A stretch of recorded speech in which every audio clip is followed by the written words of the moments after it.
गंभीर व्यक्ति अपाहिज हो जाता है, वो अवरोध खड़ा कर देता है। वह नाच नहीं सकता, वह गा नहीं सकता, वह उत्सव नहीं मना सकता। उसके जीवन से उत्सव का आयाम ही गायब हो जाता है। वह रेगिस्तान जैसा हो जाता है।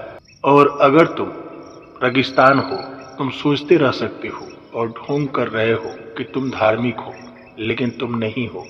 सारे पुराने धर्म ने ईश्वर का भय सिखाया है, और जिसने भी ईश्वर का भय सिखाया है उसने पृथ्वी पर अधर्म के बीज बोए हैं, क्योंकि भयभीत आदमी धार्मिक हो ही नहीं सकता। भयभीत आदमी धार्मिक दिखाई पड़ सकता है। सिद्धि तुम्हें जगाने आते हैं, लेकिन तुम हिंदू हो जाते हो, मुसलमान हो जाते हो, ईसाई हो जाते हो, जैन हो जाते हो, बौद्ध हो जाते हो। जगाते नहीं, तुम नींद में एक नई करवट ले लेते हो। तुम नींद में एक नया स्वप्न देखने लगते हो। इसलिए सदियों सदियों में जगाने वाले लोग रहे हैं, मगर तुम हो कि सोए ही रहे। जिसने मृत्यु के आने से पहले मृत्यु को पहचान लिया, जान लिया, उसे छूटने में अड़चन नहीं होती। मैं संन्यास कहता हूँ उसे।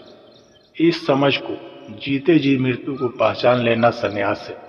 संन्यास का त्याग नहीं, मृत्यु का बोध संन्यास है। फिर तुम संसार में रहो, संसार के बाहर रहो, कुछ भेद नहीं पड़ता।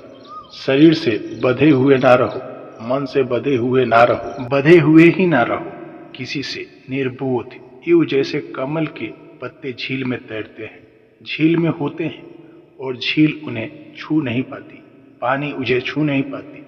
उसकी बूंदें भी जम जाती है कमल के पत्तों पर, तो भी कमल के पत्तों को भिगो नहीं पाती, वे अनभीगी ही रह जाती है। ऐसे जीने का नाम संन्यास है। आप जो भी जान लेते हो उसे फिर भुलाया नहीं जा सकता। आपने जो भी जान लिया है उसे फिर मिटाया नहीं जा सकता, क्योंकि वह आपकी आत्मा का सुनिश्चित हिस्सा हो गया है, वो आपकी आत्मा बन गया। इसलिए इस जगत में जो भी हम हो जाते हैं उससे नीचे नहीं गिर सकते।